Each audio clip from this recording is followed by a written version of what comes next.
For my Edge project, I had the opportunity to travel to Baja, Mexico, and volunteer with a Child's Hope Foundation.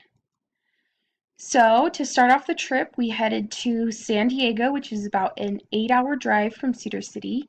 We had a friend to stay with, so that evening we went out and, of course, we got some seafood. It was really good. We spent some time on the beach, walked down the boardwalk. It got really cold after the sun went down, but I am definitely a Nebraska girl, so I love to see the ocean. The next morning, we woke up and we started our trip to Mexico. We definitely got up early to get through the border.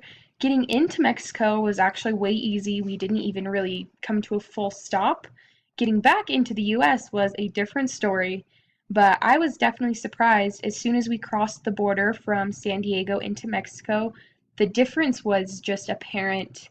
I really didn't think there would be too much of a difference that quickly, but you could definitely tell that we were in a third world country. The second picture here is what our trip leader called Drug Lord Jesus.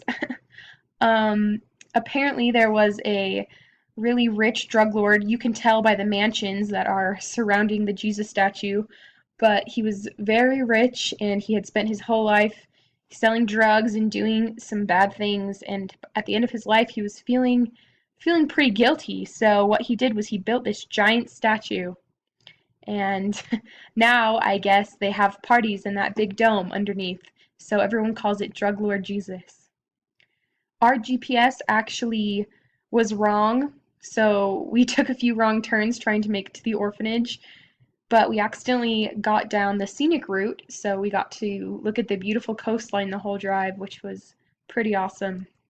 When we got to the orphanage, it's called Buena Vida, which means good life. As soon as we got there, the kids were so excited and they just were so excited to just jump in and start playing. And it was really awesome seeing their, smiling faces and how just happy they were. They had a pretty small courtyard, but we played all sorts of games, tag, jump rope, games like that for just hours on that first night and for the following evenings. This building that the kids live in right now, it's actually brand new. They just got moved into it this year, and it was fully built and funded by a Child's Hope Foundation.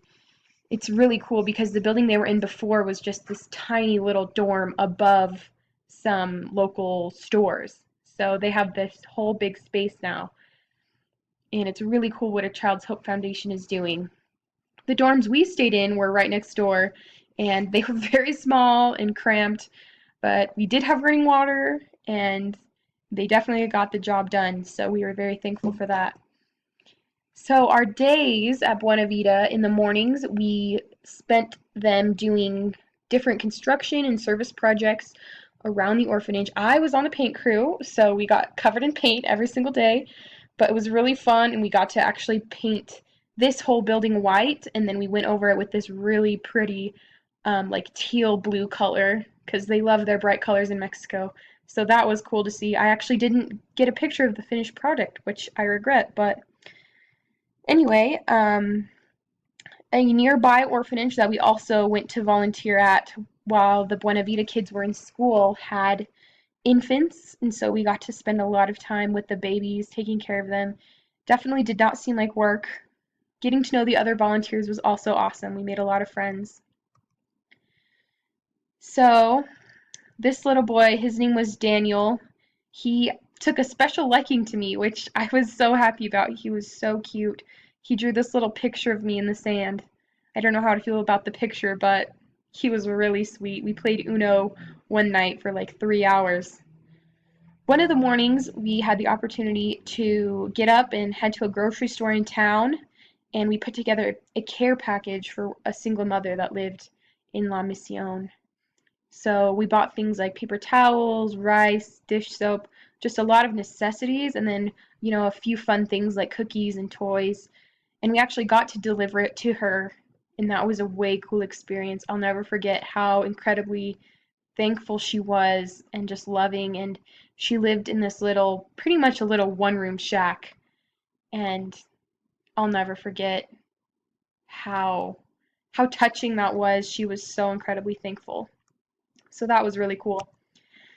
Another one of the mornings, we headed into Tijuana, and there's a local church there, and they run a program called the Breakfast Club. It serves breakfast each morning to mothers and children that live in this really impoverished part of the city that actually used to be the city landfill. And, over the years, just this town popped up, this slum in the landfill, and now it's a bustling part of the city, but the people who live there are very poor. So we got to go and help. Actually, the morning that we were there, we were serving the kids spaghetti and meatballs.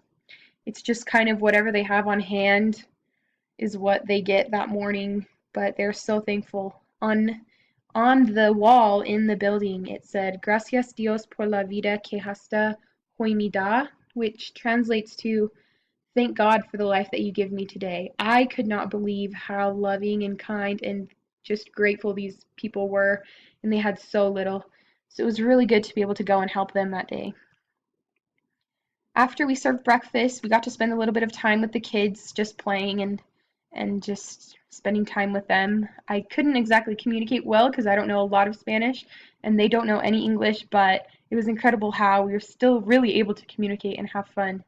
These two little girls were twins, actually, and they actually come to the Breakfast Club every single morning, according to our trip leader, and they're just the sweetest little girls. The little girl here on the bottom, her name was Maria, and she had a pet rabbit, which was adorable. And she asked me to hold it, and I was like, okay, of course I'll hold this cute rabbit. And then someone was like, ooh, think about all the diseases and things that are probably on that rabbit. So I got a little worried, but luckily all turned out well. I was very surprised everywhere we went in Mexico.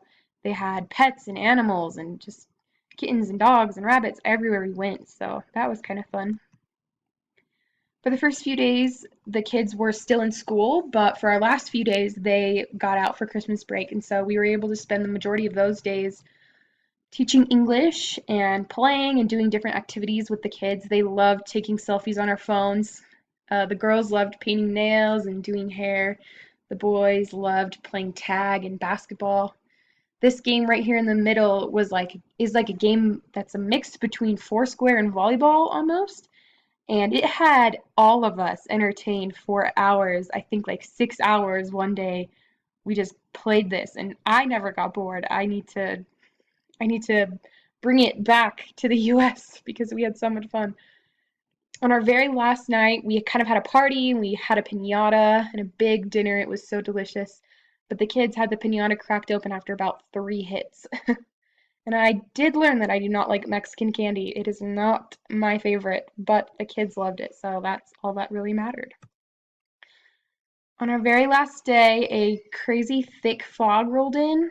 I've never seen anything like it. Luckily, it cleared up in time for the soccer game. When a new group of volunteers come into the orphanage, we take the kids to a local field and we play a game, Mexicans versus Americans, and they definitely beat us really bad, but we had a lot of fun. So when we were leaving the orphanage, it was pretty bittersweet, but trying to get back across the border after our drive was horrible.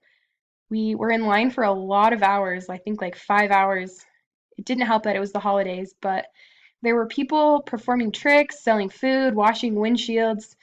In this picture, there's a boy and his brother's standing on his shoulders and they're juggling.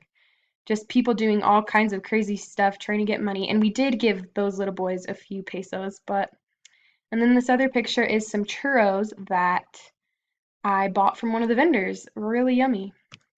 So just to finish, I wanted to say thanks to the EDGE program for giving us students here at SEU the opportunity to do trips like this. And it's really thanks to them that I was looking for opportunities to go and serve in Mexico. So go T-Birds. Thanks for the EDGE program.